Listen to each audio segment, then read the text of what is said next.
Hello, स्वागत करते हैं आप सभी का आज के इस वीडियो में। आज के इस वीडियो में हम बात करने वाले हैं विद्युत धारा की। क्लास 12 का बहुत ही ज़्यादा महत्वपूर्ण टॉपिक है विद्युत धारा। इस लेसन से क्या है, बहुत सारी चीज़ें, बहुत सारे कंसेप्ट क्या है क्लियर होने वाले हैं और आगे की तरफ भी क्या है ये लेसन हमारे बहुत काम आने वाला है, तो बड़े गौर से हमें इसे सीखना है। तो आज की इस वीडियो में हम पूरे में बात करेंगे विद्युत धारा और प्रतिरोध, और यहाँ पर बात करेंगे हम व्हीटस्टोन सेतु के बारे में, जो कि किससे निर्मित होता है, प्रतिरोधों से निर्मित होता है। इसी के आगे जब हम बढ़ेंगे तो फिर वहां पर हम विद्युत धारा से आगे वहां पर पढ़ेंगे किरचॉफ के नियम। तो उससे पहले हमें समझना होगा यहाँ पर विद्युत धारा क्या है। तो इस लेसन में हम बात करने वाले हैं, हमारे आज के टॉपिक रहेंगे, एक तो रहेगा विद्युत धारा क्या है। इस लेसन में हम जान जाएंगे क्या कि विद्युत धारा क्या है। फिर दूसरे नंबर पर हम यहाँ पर समझेंगे कि जो धात्विक चालक होते हैं उनमें विद्युत धारा का प्रवाह किस तरीके से होता है। कौन से धात्विक चालकों में विद्युत धारा का प्रवाह। देखिए आपका जो सिलेबस है विद्युत धारा का प्रवाह, यहाँ पर बात ये आती है कि अगर हम किसी भी चीज को पढ़ रहे हैं तो उसका क्या होता है, एक सिस्टमेटिकली उसमें टॉपिक्स बटे होते हैं लेसन में। उन सारे टॉपिक्स को तो कम से कम हमारे दिमाग में क्या है पूरी तरह से क्लियर होना चाहिए कि ये चीजें जो है इस लेसन में आती हैं, ठीक है। तो इन सारी चीजों को तो क्या है हमें याद ही रखना है। तो यहाँ पर है हमारा धात्विक चालक जो है उनमें विद्युत धारा का प्रवाह किस तरीके से होता है। फिर इसके बाद हम पढ़ेंगे विद्युत प्रतिरोध। यहाँ पर पढ़ेंगे हम विद्युत प्रतिरोध कि विद्युत प्रतिरोध क्या होता है, इससे संबंधित बहुत सारी चीजें जानेंगे कि प्रतिरोध जो है किन किन चीजों पर निर्भर करता है, कैसे कैसे प्रतिरोध होते हैं और इनका संयोजन किस तरीके से होता है। ये सारी चीजें हम यहाँ पे पढ़ने वाले हैं, ठीक है। फिर इसके बाद हम पढ़ेंगे यहाँ पर पढ़ेंगे फिर हम अनुगमन वेग। यहाँ पर एक बहुत अच्छा टॉपिक है क्या, अनुगमन वेग। अनुगमन वेग जो है ये काफी महत्वपूर्ण है और अनुगमन वेग और विद्युत धारा में संबंध भी इसी से रिलेटेड है और मोस्टली यही पूछा जाता है कि अनुगमन वेग और विद्युत धारा में संबंध क्या है। इससे क्या है बहुत सारी चीजें बनती हैं, क्योंकि जो ऊपर वाली चीजें हैं विद्युत धारा प्रतिरोध ये आपके हाई स्कूल लेवल तक कवर हो जाते हैं, लेकिन इंटरमीडिएट लेवल पे जब हम आते हैं तो वहां पर क्या होता है अनुगमन वेग के बारे में ज्यादा जानकारी इकट्ठा करनी होती है वहाँ पे, और हाई लेवल का जो नॉलेज है हम गेन करते हैं, ठीक है। तो यहाँ पर हम क्या है थोड़ा सा हाई लेवल बढ़ेंगे। हाई स्कूल में आपने बहुत अच्छे से पढ़ा होगा, याद भी होगा, नहीं भी याद है तो भी कोई फर्क नहीं पड़ता, हम वहीं से शुरू करते हुए आगे की ओर बढ़ेंगे, ठीक है। और तो यहाँ पर हम इन सारी चीज़ों पे चर्चा करेंगे, तो अपना कंसंट्रेशन बनाइए और किसी भी तरीके का कोई टेंशन ना रखें और एकदम से स्मार्ट तरीके से क्या है अच्छे से पढ़ाई करें।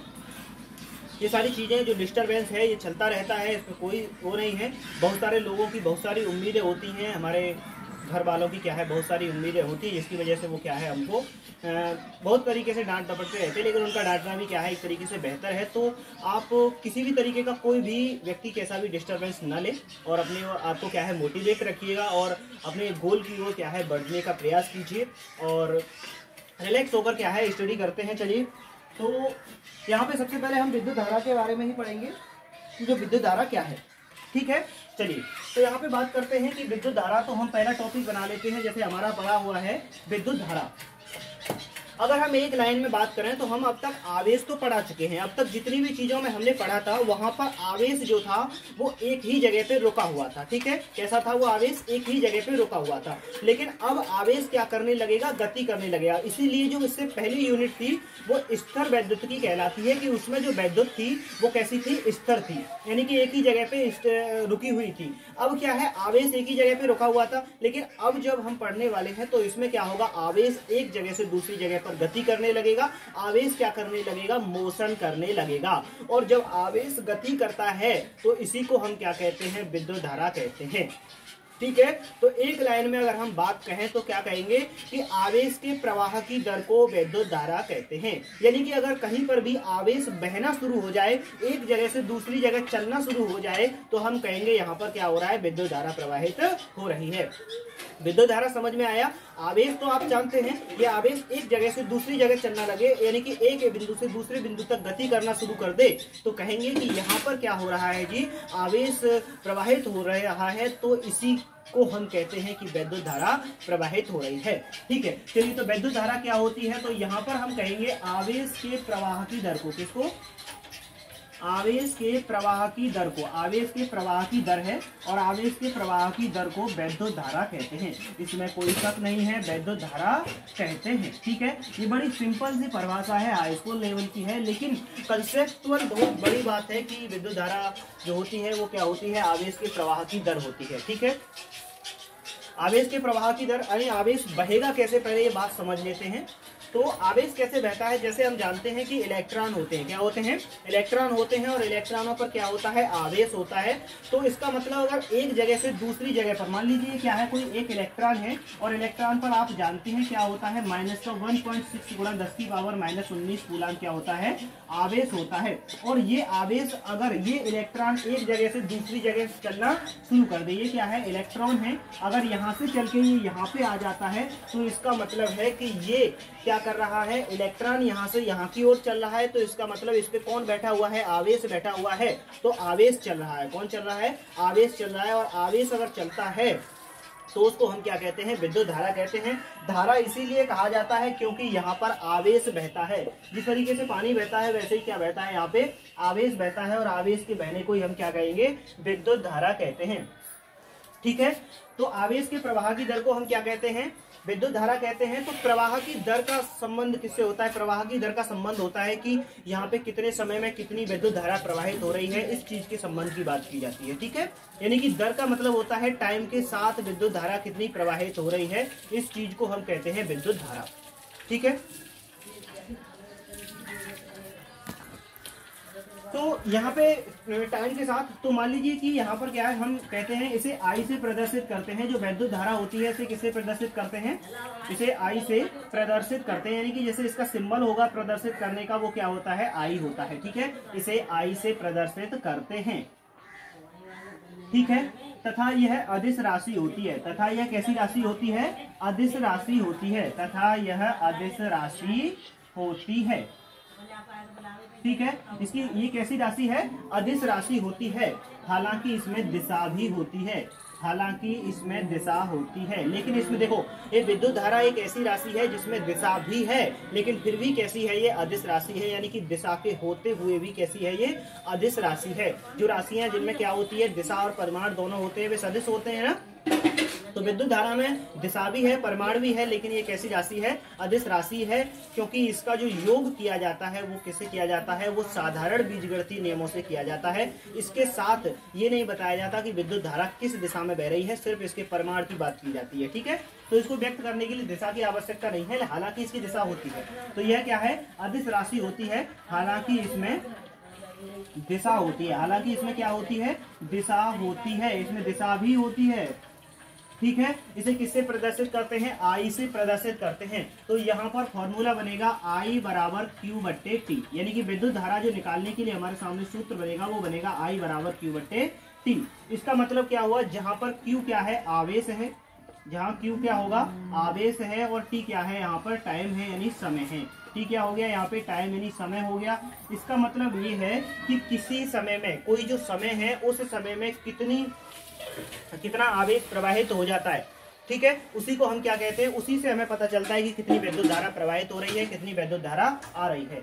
यानी कि यहाँ पे Q क्या है, आवेश है, और T क्या है, यहाँ पर समय है। तो क्या निकल के आएगी, विद्युत धारा निकल करके आएगी। ठीक है, जैसे अगर हम आपसे कहते हैं कि यहाँ पर 50 सेकेंड में कितना, 50 सेकेंड में यहाँ पर क्या होता है आपका 100 कूलम आवेश प्रवाहित हो जाता है। कितना, 50 सेकंड में कितना, 100 कूलम। 50 सेकंड है और कितना आवेश प्रवाहित हो जाता है, उसमें 100 कूलम आवेश प्रवाहित हो जाता है। तो ये क्या हो गया आपका टी 50 सेकंड, और ये क्या हो गया आपका आवेश हो गया कितना, 100 कूलम। तो इसका मतलब वहां पर कितनी विद्युत धारा प्रवाहित हो रही होगी, आई बराबर क्यू बट्टे टी, यानी कि 100 कूलम आवेश प्रवाहित हो रहा है कितने समय में, 50 सेकंड में। तो वहां पर जो धारा प्रवाहित हो रही है वो कितनी हो रही है, 2।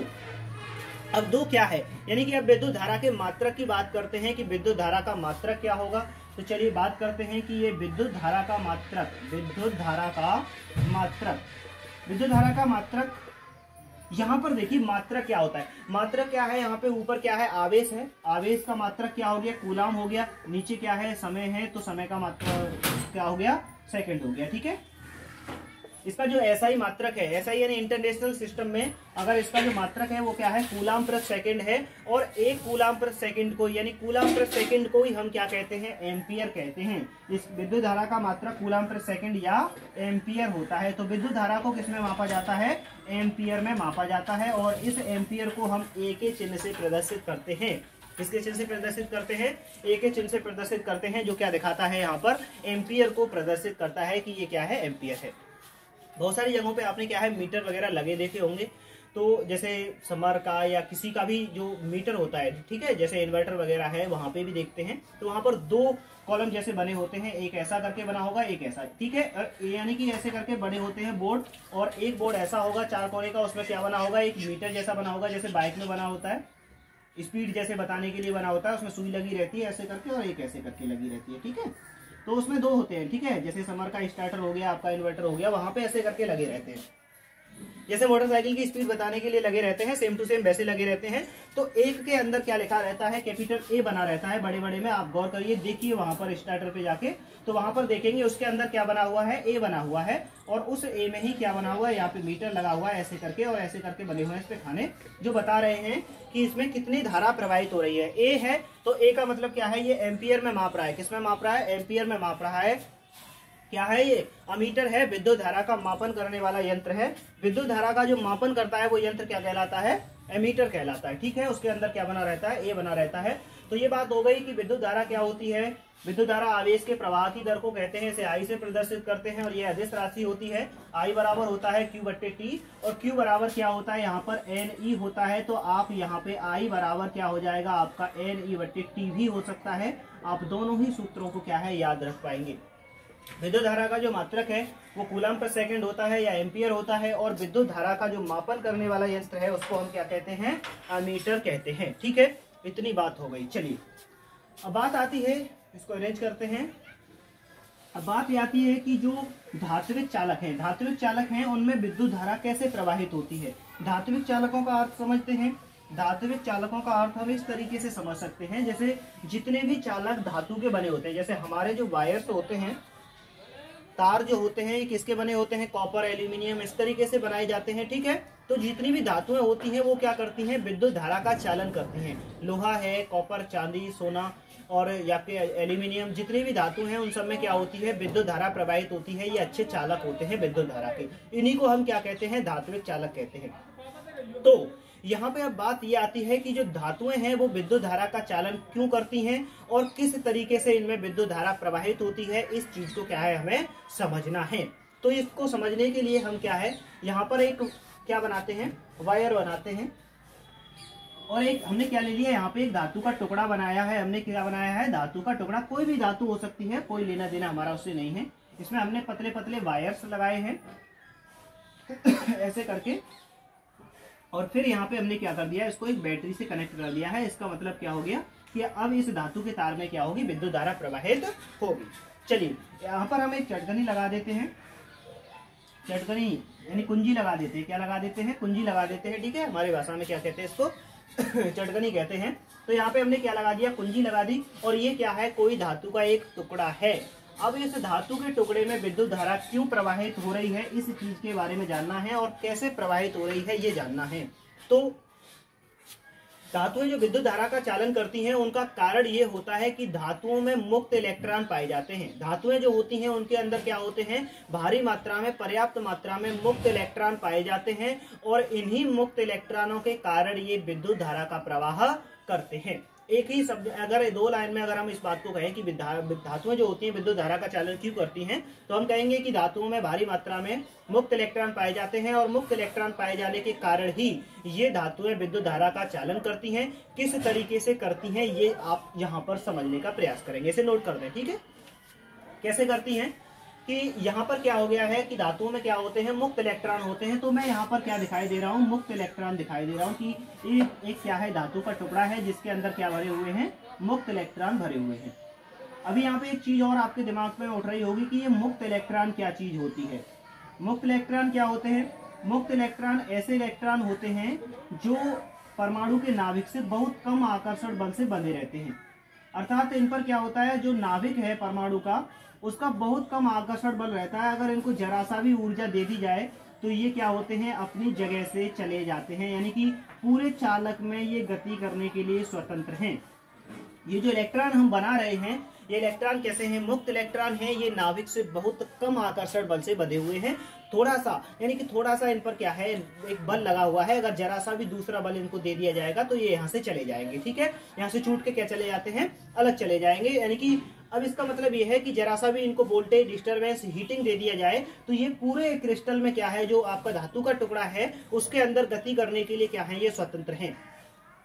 तो जब ये स्वतंत्र हैं तो चलिए फिर बात करते हैं कि फिर होता क्या है यहाँ पर।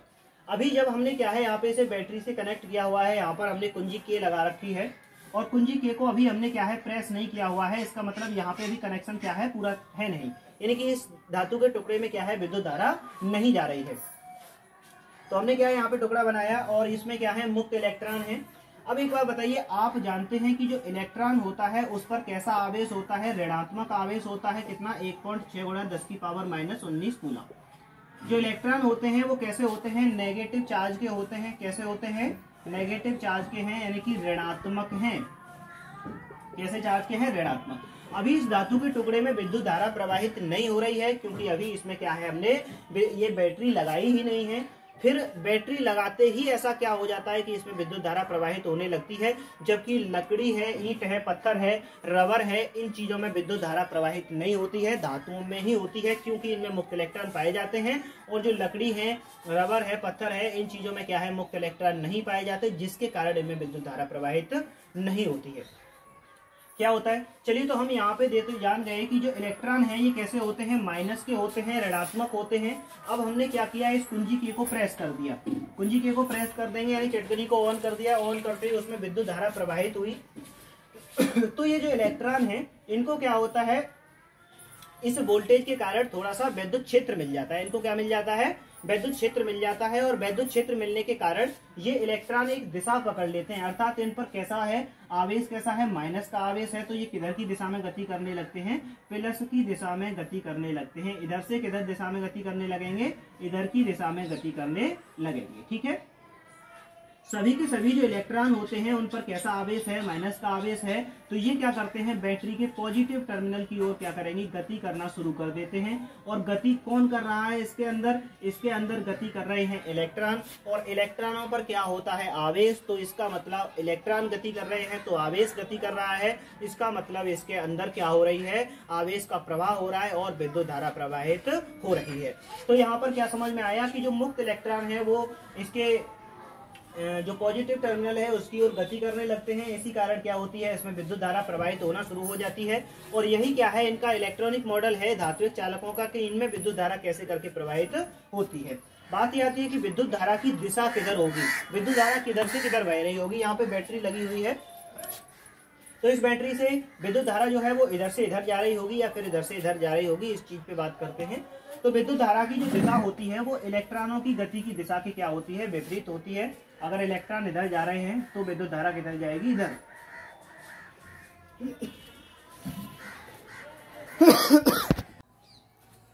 अब इसके बाद हम बात करने वाले हैं ओम के नियम की और वैद्युत प्रतिरोध की। जैसा कि वैद्युत धारा हम समझ गए कि वैद्युत धारा क्या होती है, इसके बाद बात करते हैं कि वैद्युत प्रतिरोध क्या है और ओम का नियम क्या है।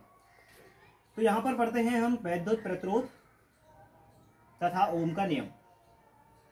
एक तो होगा वैद्युत प्रतिरोध और इसी के साथ हम समझेंगे क्या, ओम का नियम। पहले हम ओम का नियम, और ओम के नियम से ही क्या निकलता है, यहाँ पर निकल के आता है वैद्युत प्रतिरोध का जो कंसेप्ट है वो कहाँ से निकल के आएगा, ओम के नियम से ही निकल के आएगा कि वैद्युत प्रतिरोध क्या होता है। ठीक है, तो ओम का नियम क्या कहता है कि यदि किसी चालक की भौतिक अवस्थाओं में, यदि कोई चालक है तो ओम के नियम के अनुसार क्या होता है, यदि किसी चालक की भौतिक अवस्थाएं, यदि किसी चालक की भौतिक अवस्थाएं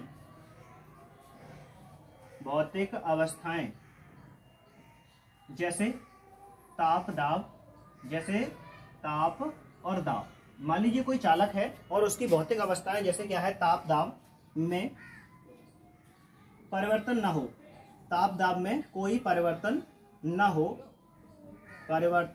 हो, तो उसमें बहने वाली धारा, तो उसमें बहने वाली धारा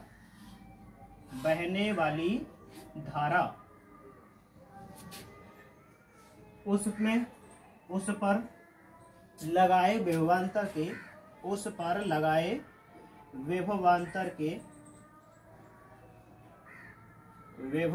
के समानुपाती होती है। लगाए विभवांतर के समानुपाती होती है। यहाँ पर क्या लिखा गया कि यदि किसी चालक की भौतिक अवस्थाएं जैसे ताप दाब में कोई परिवर्तन न हो तो उसमें बहने वाली जो धारा होती है उस पर लगाए विभवांतर के समानुपाती होती है। अर्थात जो चालक है उसमें जो बहने वाली धारा है वो उस तार के सिरों पर लगाया गया जो विभवांतर होता है उसके समानुपाती होती है। अर्थात V समानुपाती होता है किसके, I के, यानी I समानुपाती है किसके, V के, यानी बहने वाली जो धारा है वो समानुपाती होती है किसके, V के। तो इसका मतलब ये निकलता है कि जैसे जैसे आप वोल्टेज बढ़ाएंगे वैसे वैसे क्या बढ़ जाएगी, उसमें धारा बढ़ती जाएगी। और अगर जैसे जैसे आप क्या करेंगे उसमें वोल्टेज घटा देंगे तो धारा क्या हो जाएगी, घट जाएगी। तो बहने वाली धारा क्या होती है, वोल्टेज के समानुपाती होती है। अब आप जानते हैं कि यहाँ से अगर हम समानुपाती का चिन्ह हटाएंगे तो यहाँ पर क्या है, कोई एक नियतांक लगा देते हैं। यहाँ पर क्या लगा देते हैं, कोई एक नियतांक। तो हमने नियतांक लगा दिया यहाँ पर R। क्या लगा दिया हमने यहाँ पर, नियतांक एक R। तो यहाँ पर ये बनके तैयार हुआ V बराबर RI, जहाँ R एक नियतांक है, R क्या है यहाँ पर, एक नियतांक है जिसे तार का वैद्युत प्रतिरोध कहते हैं, जिसे तार का वैद्युत प्रतिरोध कहते हैं, जिसे तार का क्या कहते हैं, वैद्युत प्रतिरोध कहते हैं।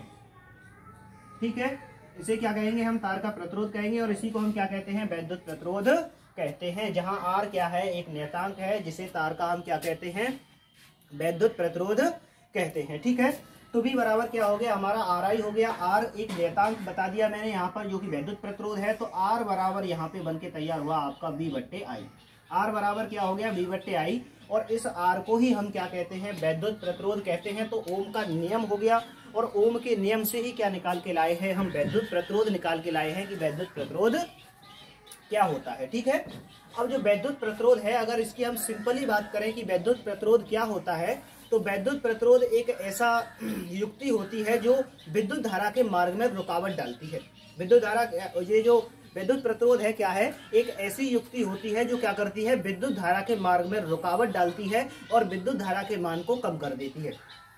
तो विद्युत प्रतिरोध का जो यूज किया जाता है वो विद्युत धारा के मान को कम करने के लिए किया जाता है, क्योंकि ये विद्युत धारा के मार्ग में क्या डालती है, रुकावट डालती है, अवरोध उत्पन्न करती है। इसलिए इसको कहते हैं हम वैद्युत प्रतिरोध। प्रतिरोध का मतलब है रुकावट डालने वाला, अवरोध करने वाला। ठीक है, जो चीजें अवरोध करती हैं वो क्या है, इस तरीके की होती हैं, जैसे प्रतिरोध, अवरोध, ऐसी चीजें कहते हैं। ठीक है, तो ये क्या हो गया आपका, वैद्युत प्रतिरोध हो गया। R बराबर क्या हो गया, V/I हो गया। अब जो प्रतिरोध है इसका मात्रक क्या होता है, प्रतिरोध का मात्रक, प्रतिरोध जो है उसका मात्रक की बात करें तो प्रतिरोध का मात्रक ओम होता है। क्या होता है, प्रतिरोध का मात्रक ओम होता है। और इसको हम किससे दिखाते हैं, इसका संकेत क्या होता है, प्रतिरोध का जो मात्रक है ओम, उसका संकेत क्या होता है, इसका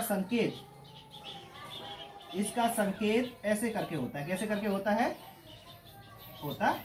इसका संकेत है ये जो बना हुआ है यहाँ पे ऐसे करके, ये वाला, ये क्या होता है, इसका संकेत होता है वैद्युत प्रतिरोध का, क्या है, ये संकेत है। ठीक है, तो यहाँ से हमारा कंसेप्ट निकल के आता है कि ये क्या हो गया आपका, वैद्युत प्रतिरोध हो गया, जो कि क्या होता है, धारा के मार्ग में रुकावट डालता है, और इसका संकेत क्या होता है, इस तरीके से होता है। और R बराबर क्या होता है, V/I। यही क्या है, ओम का नियम है, V समानुपाती I, ये ओम का नियम, ये भी ओम का नियम, और ये भी क्या है, ओम का नियम है। तीनों में से हम कोई भी चीज को क्या है, याद कर सकते हैं। तीनों में सही चीजें हैं, सेम चीजें हैं। ठीक है, चलिए अभी इसके बाद हम अब आते हैं कि जो हमारे प्रतिरोध हैं उनका संयोजन किस तरीके से किया जाता है। प्रतिरोध, और यहाँ पर अब तक आपने समझा कि प्रतिरोध क्या है। अब बात यह आती है कि प्रतिरोध के साथ साथ एक और कंसेप्ट होता है, विशिष्ट प्रतिरोध। क्या होता है, विशिष्ट प्रतिरोध। ठीक है, क्या होता है वो, विशिष्ट प्रतिरोध। अब तक हमने पढ़ा प्रतिरोध, और अब पढ़ते हैं हम विशिष्ट प्रतिरोध। ठीक है, तो विशिष्ट प्रतिरोध को समझने के लिए हमें क्या करना होगा, यहाँ पर जो विद्युत प्रतिरोध होता है यह चालक की भौतिक अवस्थाओं पर किस तरीके से निर्भर करता है। यानी कोई भी तार है और उस तार का अगर वैद्युत प्रतिरोध की बात कर रहे हैं कि प्रतिरोध कैसा होगा, वो उसकी लंबाई पर और उसकी मोटाई पर किस तरीके से निर्भर करता है। ये चीज अगर हम पढ़ेंगे तो यहां से हम निकाल के लाएंगे विशिष्ट प्रतिरोध, यानी कि कोई भी अगर हमारे पास तार है या कोई भी प्रतिरोध है, उसकी लंबाई और उसके क्षेत्रफल पर किस तरीके से निर्भर करता है। यहाँ पर जो हम क्षेत्रफल की बात करेंगे वो कौन सा क्षेत्रफल होगा, वो होगा अनुप्रस्थ क्षेत्रफल। मान लीजिए ये क्या है, कोई एक तार है, ये क्या है, कोई एक तार है। तो अगर तार कैसा होता है, बेलनाकार होता है, लंबा गोल बेलनाकार होता है। अगर उसका एक सिरा काट दें तो वहां से जो इसका ऊपर वाला जो हिस्सा मिलता है ये कैसा मिलता है, वृत्ताकार मिलता है। और इसी के क्षेत्रफल को हम क्या कहते हैं, अनुप्रस्थ क्षेत्रफल कहते हैं। इसी के क्षेत्रफल को हम क्या कहते हैं, अनुप्रस्थ क्षेत्रफल कहते हैं। तो जो तार का प्रतिरोध है ये इसके अनुप्रस्थ परिच्छेद के क्षेत्रफल और साथ ही इस तार की लंबाई पर किस तरीके से निर्भर करता है, इस चीज को क्या है हम यहाँ पे पढ़ने वाले हैं। ठीक है, तो यहाँ पर पहले पॉइंट पर हम समझते हैं क्या कि किसी भी तार का प्रतिरोध, किसी भी तार का प्रतिरोध, कोई भी तार है उसका प्रतिरोध, किसी भी तार का प्रतिरोध, उस तार की लंबाई, उस तार की लंबाई हम यहाँ पे कह सकते हैं, चालक भी कह सकते हैं, जरूरी नहीं है कि हम तार ही कहें। तो हम कह सकते हैं किसी भी चालक का प्रतिरोध उस चालक की लंबाई L के समानुपाती होता है। कैसे होता है, L के समानुपाती होता है। ठीक है, तो पहले नंबर पे पॉइंट पे हमने बात की कि उसके क्या होता है, वो समानुपाती होता है, अर्थात R समानुपाती होता है किसके, L के। समीकरण नंबर बना दिया हमने 1 नंबर। दूसरी बात हम ये कहते हैं कि किसी भी तार का प्रतिरोध, किसी भी तार का प्रतिरोध उस तार के अनुप्रस्थ परिच्छेद क्षेत्रफल, अनुप्रस्थ परिच्छेद क्षेत्रफल, अनुप्रस्थ परिच्छेद क्षेत्रफल। यहाँ पर हम जो क्षेत्रफल की बात कर रहे हैं वो कौन सा क्षेत्रफल है, अनुप्रस्थ परिच्छेद क्षेत्रफल है। तो किसी भी तार का प्रतिरोध उस तार के अनुप्रस्थ परिच्छेद क्षेत्रफल के व्युत्क्रमानुपाती होता है, के व्युत्क्रमानुपाती होता है। ठीक है, उसकी लंबाई के तो क्या होता है, समानुपाती होता है, और उसका जो अनुप्रस्थ परिच्छेद क्षेत्रफल है उसके क्या होता है, ये समानुपाती होता है। अर्थात R क्या होगा यहाँ पर आपका व्युत्क्रमानुपाती होगा, यानी कि समानुपाती होगा किसके, 1/A, या फिर आप कह सकते हैं, मान लीजिए उसका अनुप्रस्थ परिच्छेद क्षेत्रफल क्या है, A है, एरिया क्या है उसका A है, तो R यहाँ पर प्रोपोर्शनल किया आपने 1/A। इसको बनाइए समीकरण नंबर 2। इन दोनों चीजों से इस तरीके से निष्कर्ष निकाले जाते हैं कि अगर मान लीजिए किसी तार की लंबाई ज्यादा है तो उसका प्रतिरोध क्या होगा, ज्यादा होगा, यानी कि धारा में रुकावट ज्यादा आएगी। तो जितना लंबा तार होगा उतना ही क्या होता है, उसका ज्यादा प्रतिरोध होता है। और यहाँ पे उसका जो प्रतिरोध की निर्भरता है किस पर, क्षेत्रफल पे निर्भरता जो बताई है, मोटाई पर, यानी अनुप्रस्थ परिच्छेद क्षेत्रफल पर। तो ये बताया गया है कि ये व्युत्क्रमानुपाती होता है, अर्थात अगर उसका मोटाई यानी कि उसका परिच्छेद का क्षेत्रफल ज्यादा होगा तो प्रतिरोध कम होगा, और अगर ये कम है तो ये ज्यादा होगा। यानी कि तार मोटा होगा तो उसका प्रतिरोध कम होगा, और तार लंबा होगा तो उसका प्रतिरोध ज्यादा होगा। इसलिए अगर बैटरी से हमने यहाँ पे कोई कनेक्शन करके और एक लंबी दूरी पे जाके अगर बल्ब जलाते हैं तो वहां पर हम देखेंगे कि बल्ब धीमे जलता है। ठीक है, और अगर हम उसके पास में यानी कि तार की लंबाई कम करते हैं, यानी कि उस बैटरी के पास में ही अगर उसको जलाते हैं, तो इसका मतलब ये होगा कि वहां पर जो बल्ब है वो क्या है, ज्यादा लाइट देगा, तेज जलेगा। क्यों, क्योंकि वहां तक प्रतिरोध ज्यादा है, लंबाई के समानुपाती होता है, और लंबाई यहाँ पे कम कर दी तो प्रतिरोध बढ़, यहाँ पे लंबाई हमने कम कर दी तो प्रतिरोध भी क्या हो गया, कम हो गया, यानी धारा में रुकावट कम हो गई, धारा ज्यादा पहुंच रही है वहां तक, तो बल्ब क्या होगा, तेज जलेगा। तो R समानुपाती L और R व्युत्क्रमानुपाती क्या हो गया, 1/A हो गया। तब दोनों समीकरणों को मिला देते हैं, दोनों समीकरणों को मिलाने पर, दोनों समीकरणों को मिला दीजिए। मिलाने पे क्या होगा, यहाँ पे मिलाने पे होगा R समानुपाती हो जाएगा L/A, यानी कि समानुपाती तो L के और व्युत्क्रमानुपाती किसके, A के। और यहाँ पर हम बराबर का चिन्ह लगाएंगे और यहाँ पर एक नियतांक लगाते हैं रो। ये नियतांक कौन सा है, रो है, एक नियतांक लगा दिया हमने रो, और इसी को हम क्या कहते हैं, विशिष्ट प्रतिरोध कहते हैं। जो ये नियतांक लगाया है हमने रो, यही क्या है, विशिष्ट प्रतिरोध है। रो एक नियतांक है, रो क्या है, एक नियतांक है जिसे चालक का विशिष्ट प्रतिरोध कहते हैं, जिसे क्या कहते हैं, चालक का विशिष्ट प्रतिरोध कहते हैं। और ये सभी चालकों के लिए क्या होता है, अलग अलग होता है, यानी एक ही पदार्थ के लिए सेम होता है, और अलग अलग पदार्थों के लिए कैसा रहता है, ये अलग अलग रहता है। ठीक है, ये क्या है, विशिष्ट प्रतिरोध है। और ये जो विशिष्ट प्रतिरोध है ये क्या होता है, किसी भी पदार्थ का लाक्षणिक गुण है, ये चीज नहीं बदलती है। अगर लोहे के दो तार हैं तो उन दोनों का विशिष्ट प्रतिरोध क्या होगा, सेम ही होगा। एक ही धातु से बने हुए, एक ही मटेरियल से बने हुए हैं तो क्या होता है, उनका विशिष्ट प्रतिरोध समान रहता है। ठीक है, तो ये हो गई जी आपकी प्रतिरोध की किस पे, लंबाई पे और उसकी मोटाई पे निर्भरता। ये आप समझ गए, यहाँ तक नोट करें। चलिए बात करते हैं कि जो प्रतिरोध है उसकी ताप पर निर्भरता कैसी होती है। ताप पर निर्भरता का मतलब क्या होता है, इसका मतलब ये है कि अगर मान लीजिए कोई चालक तार है हमारे पास या कोई भी चालक है, तो उसका ताप अगर हम बढ़ा देते हैं या ताप हम उसका घटा देते हैं तो उसके प्रतिरोध पर क्या प्रभाव पड़ता है। यानी ताप बढ़ाने पर या ताप घटाने पर उसके प्रतिरोध पर क्या प्रभाव पड़ेगा, इस चीज को हम यहाँ पर समझेंगे। और ये हेडिंग हमारी बन जाएगी कि प्रतिरोध की ताप पर निर्भरता। कि जो प्रतिरोध है प्रतिरोध की किस पर, ताप पर निर्भरता, की ताप पर किस तरीके से वो निर्भर करता है। तो ताप पर क्या हो जाएगी, निर्भरता हो जाएगी किसकी, प्रतिरोध की। तो प्रतिरोध की हो गई ताप पर निर्भरता। तो इसका मतलब यहाँ पे ये निकाला जाता है कि अगर कोई भी चालक तार है तो उसका प्रतिरोध, अगर हम यहाँ से क्या करते हैं, उसको गर्म कर देते हैं, ठंडा करते हैं, उसका टेम्परेचर में चेंज करते हैं, तो वो प्रतिरोध जो है उसका बढ़ेगा या फिर घटेगा। तो चालक जो होते हैं, जो धात्विक चालक है उनकी बात कर रहे हैं हम पूरी तरह से, जो चालक पदार्थ है अगर उनका ताप बढ़ाया जाता है तो उनका प्रतिरोध भी क्या होता है, बढ़ता है। यानी कि चालकों का ताप बढ़ाने पर उनका प्रतिरोध भी बढ़ता है। तो याद रखिए, ताप बढ़ाने पर, क्या करने पर, ताप बढ़ाने पर चालकों का प्रतिरोध बढ़ता है। ताप बढ़ाने पर चालकों का प्रतिरोध बढ़ता है। क्या होगा, प्रतिरोध बढ़ेगा। ठीक है, बढ़ता है। और जब प्रतिरोध बढ़ता है तो फिर इसका मतलब क्या निकलता है यहाँ पर, कि अगर मान लीजिए उसका प्रतिरोध बढ़ रहा है तो उसका प्रतिरोध कितने टेम्परेचर पर कितना हो जाता है। यानी कि अगर इतना टेम्परेचर पे इतना है तो इतने टेम्परेचर पे क्या होगा, कितना प्रतिरोध होगा, उसका कितना बढ़ जाता है। तो इसके लिए भी क्या है, हम फॉर्मूला यहाँ पर लिखते हैं। यानी कि T डिग्री सेंटीग्रेड अगर टेम्परेचर में बदलाव कर दिया जाता है, कितना उसका ताप जो है कितना बढ़ा दिया जाता है, T डिग्री सेंटीग्रेड पर अगर हम टेम्परेचर उस पे उसका प्रतिरोध निकालना चाह रहे हैं तो कैसे करके निकालेंगे। ठीक है, तो ताप बढ़ाने पर चालकों का प्रतिरोध क्या होता है, बढ़ता है। तो माना कि 0 डिग्री सेंटीग्रेड पर, 0 डिग्री सेंटीग्रेड पर कितने टेम्परेचर पर, 0 डिग्री सेंटीग्रेड ताप पर किसी चालक का प्रतिरोध R0 है। कितना है, R0 कह दीजिए या R0 कह दीजिए, इससे कोई फर्क नहीं पड़ने वाला है यहाँ पे।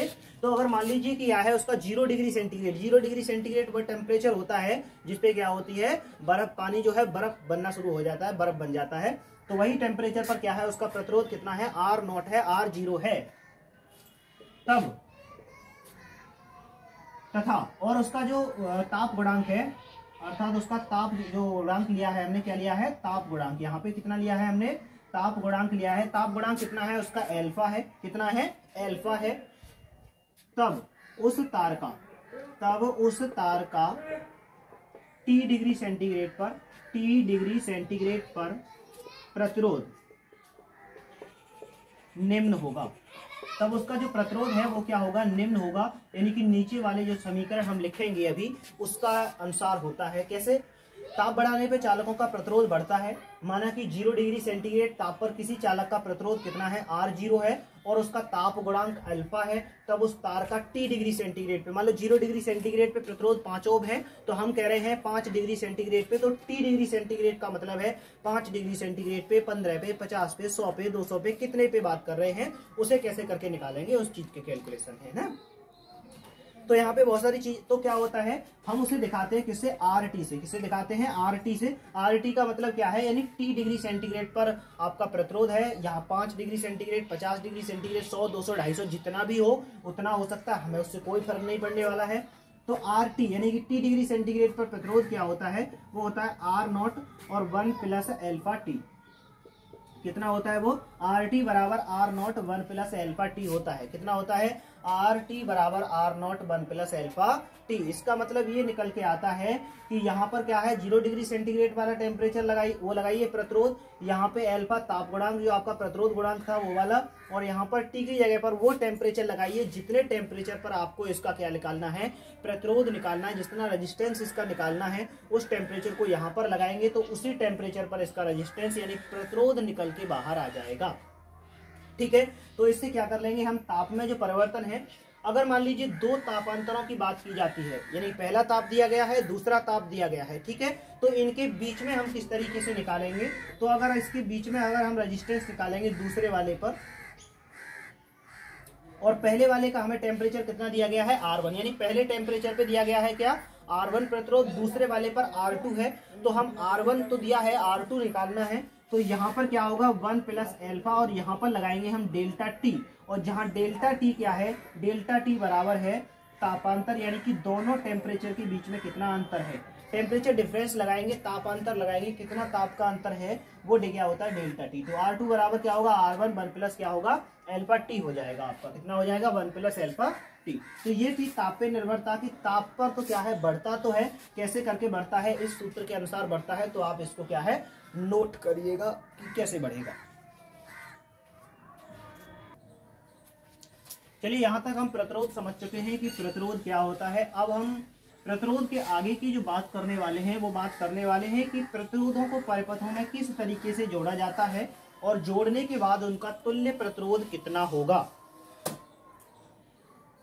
छोटा सा टॉपिक है ये हमारा कि प्रतिरोधों का संयोजन क्या होता है और प्रतिरोधों को संयोजित करके उनका तुल्य प्रतिरोध किस तरीके से निकाला जाता है। जैसे संधारित्रों को हमने संयोजन किया था, संयोजन का अर्थ होता है कि जो परिपथ है हमारे सामने, उस परिपथ में हम प्रतिरोध को किस तरीके से लगाते हैं और लगाने के क्या तरीके हो सकते हैं, और फिर इनका जो प्रभावी प्रतिरोध होगा, जो तुल्य प्रतिरोध होगा वो कितना होता है, इस चीज की बात कर रहे हैं। ठीक है, तो देखिए प्रतिरोध को जो परिपथ में हम दिखाते हैं वो कैसे करके दिखाते हैं, उसको इस सिंबल के द्वारा दिखाते हैं। ये सिंबल जो होता है ये किसको प्रदर्शित करता है, किसी भी प्रतिरोध को प्रदर्शित करता है, रेजिस्टेंस को प्रदर्शित करता है। ठीक है, ये किसको प्रदर्शित करता है, किसी भी प्रतिरोध को प्रदर्शित करेगा, रेजिस्टेंस को प्रदर्शित करता है। ठीक है, ये जो वैद्युत प्रतिरोध है ये दिखता कैसा है, इसके बारे में मैं तुम्हें दिखाता हूं अभी कि ये जो वैद्युत प्रतिरोध है ये दिखेगा कैसा। ठीक है, यहाँ ये जो डिवाइस हमने ले रखी है इसमें ये जो चीज दिखाई गई है, ये वाली, ये जो दिख रहा है ना आपके लिए, इस डिवाइस में ये बहुत बड़ा सर्किट है, इस परिपथ में यह है, ये जो चीज दिखाई दे रही होगी आपके लिए, यही क्या होती है, वैद्युत प्रतिरोध होता है। इसी को हम क्या कहते हैं, वैद्युत प्रतिरोध कहते हैं। ये छोटे बड़े कई साइज में आते हैं और इसको अंग्रेजी में क्या कहते हैं, हम रेजिस्टेंस कहते हैं। सामान्य दुकान पे क्या कहा जाता है, इसको रेजिस्टेंस कहा जाता है। तो एक तो ये लग रहा है बड़ा सा दिखाई दे रहा होगा आपको, और अगर आपको दिखाई दे रहा हो तो शायद यहाँ पे देखिए ये जो लगा हुआ है, इसके बाद एक छोटी सी युक्ति यहाँ पे और लगी हुई है। ये जो डिवाइस लग रही है छोटी सी, ये जो है ये क्या है, आपका वैद्युत प्रतिरोध है। वैद्युत प्रतिरोध की पहचान ये होती है कि इस पे ऐसे करके बना होता है और इस पे क्या होती है, धारियां बनी होती है, पट्टियां बनी होती है कई सारे रंगों की, और इन रंगों की पट्टियों का क्या अर्थ होता है, इस चीज का भी अर्थ क्या है हम यहाँ पे समझ लेंगे। तो ये जो आपका है क्या है, वैद्युत प्रतिरोध है। ऐसे परिपथों में इसको लगाने के कई सारे तरीके होते हैं कि कैसे करके हम इसको लगाएंगे। संकेत कैसा होता है परिपथ में लगाने का, ऐसा होता है हमारे सामने दो प्रतिरोध हैं, एक प्रतिरोध ये रहा और एक प्रतिरोध कौन सा, ये रहा, एक ये रहा। ठीक है, एक ये रहा और एक कौन सा, वो रहा। आपके सामने दो प्रतिरोध हो गए।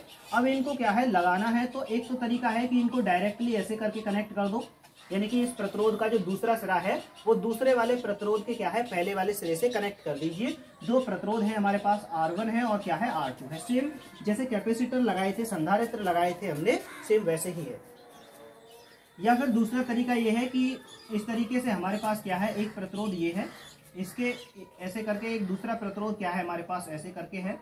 अब इन दोनों प्रतिरोधों में क्या करना है हमारे लिए, इनके जो पहले वाले सिरे हैं उन दोनों सिरों को, यानी कि तार के जो पहले नंबर के जो सिरे हैं एक साइड के, उनको एक साइड में क्या है, एक साथ चिपका दीजिए यहाँ पे, और दूसरे वाले जो सिरे हैं उनको क्या करा दीजिए, दूसरे वाले सिरे पर चिपका दीजिए। ऐसे करके हमने चिपका दिया। ठीक है, तो ये आपका प्रतिरोध कौन सा हो गया, R1, और ये वाला प्रतिरोध कौन सा हो गया, आपका R2 हो गया।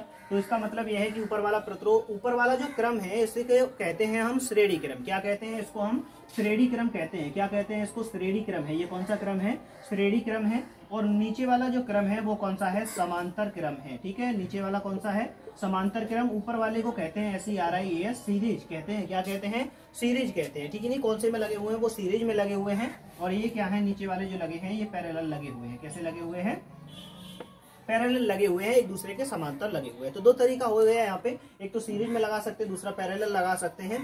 तो बात ये आती है कि अगर सीरीज में लग रहे हैं तो जो दो प्रतिरोध हैं वो कितना प्रभाव दिखाएगी।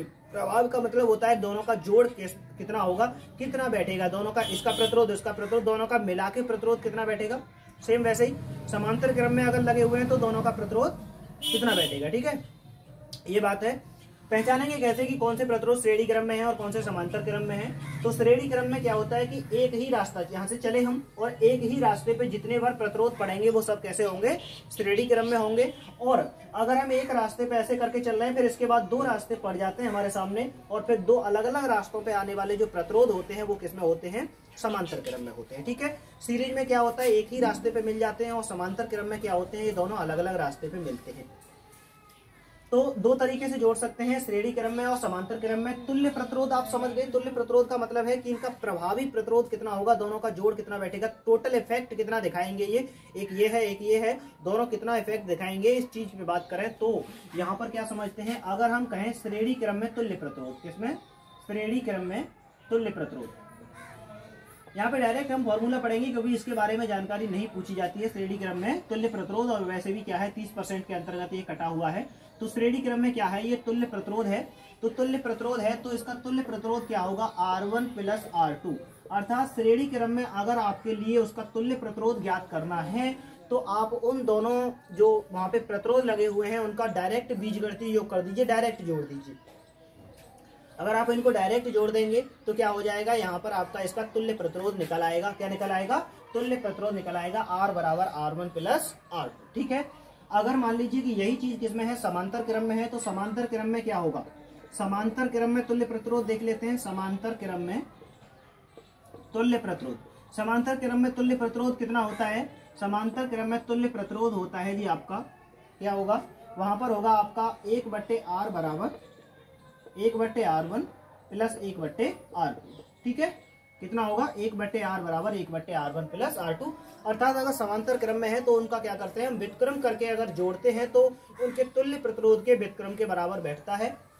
जबकि श्रेणी क्रम में क्या है, उनका डायरेक्ट बीजगणितीय योग, और समांतर क्रम में क्या करते हैं, उनके व्युत्क्रम का बीजगणितीय योग करते हैं। और इस तरीके से हम क्या करते हैं, इनका प्रभावी प्रतिरोध निकाल लेते हैं। तो एक फॉर्मूला ये हो गया, दूसरा फॉर्मूला हमारा कौन सा हो गया, ये वाला हो गया। ठीक है, अब यहाँ पे क्या करें, R = R1 + R2 और 1/R = 1/R1 + 1 क्या हो गया आपका, 1/R2 हो गया। ठीक है, दोनों निकाल लेंगे आप।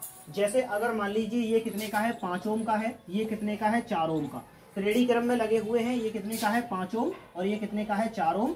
तो यहाँ पर टोटल जो R होगा आपका कितना होगा, 5 + 4 बराबर कितना, 9 ओम हो जाएगा। अर्थात जो तुल्य प्रतिरोध है वो कितना हो जाएगा, 9 ओम।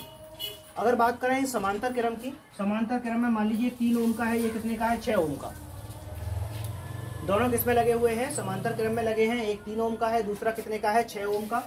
तो 1/R = एक, R1 कितना है यहाँ पे, 3 ओम का है, R2 कितना है यहाँ पे, 6 ओम का है। तो 1/R = दोनों का एलसीएम लीजिएगा, कितना आ गया, 6, 3 दूनी 6 और 6 एकम 6। तो 1/R = कितना हो गया आपका, 3/6। तो 1/R = कितना हो जाएगा आपका, 3/6 हो जाएगा। कितना हो जाएगा, 3/6, 3 एकम 3 और 3 दूनी 6। तो ये हो गया 1/R = 1/2। कितना हो गया, 1/R = 1/2, यानी कि R बराबर कितना निकलेगा, यहाँ से अगर क्रॉस गुणा कर दें हम तो कितना आ जाएगा, 2 ओम आ जाएगा। तो समांतर क्रम में अगर ये जुड़ रहे हैं तो कितना आएगा, 2 ओम आएगा। और ऊपर वाले जो 5 ओम और 4 ओम है वो श्रेणी क्रम में जोड़े तो कितना आएगा, 9 ओम आएगा। समांतर क्रम में प्रतिरोध अगर जोड़े जाते हैं तो उनका जो तुल्य प्रतिरोध है वो कम हो जाता है। किससे कम हो जाता है, उसमें जो कम से कम का प्रतिरोध लगा होगा ना समांतर क्रम में, जितने से कम का जो प्रतिरोध होगा उससे भी क्या हो जाता है, प्रतिरोध कम हो जाता है। और जबकि श्रेणी क्रम में क्या हो जाता है, जो अधिक से अधिक का लगा होगा उससे भी ज्यादा प्रतिरोध हो जाता है। तो प्रतिरोधों का संयोजन के लिए सूत्र समझ गए। इनको क्या है, हम न्यूमेरिकल जब करेंगे, यहाँ पे कोई अगर हमारे सामने प्रतिरोध होगा तो हम किस तरीके से निकाल पाएंगे उसको, इस तरीके से निकाल पाएंगे। ठीक है, कैसे निकाल लेंगे, इस तरीके से निकाल लेंगे। यहाँ तक समझ गए कि प्रतिरोध किस तरीके से है। चलिए अब आ जाते हैं कि जो प्रतिरोध है वो एक चीज का और होता है। बहुत सारे फॉर्मूले इनको नोट कर लिया ना। अभी एक चीज का प्रतिरोध और होता है, वो होता है विद्युत सेल का आंतरिक प्रतिरोध। क्या होता है वो? सेल का आंतरिक प्रतिरोध। चलिए इस पे बात करते हैं कि सेल का आंतरिक प्रतिरोध क्या है।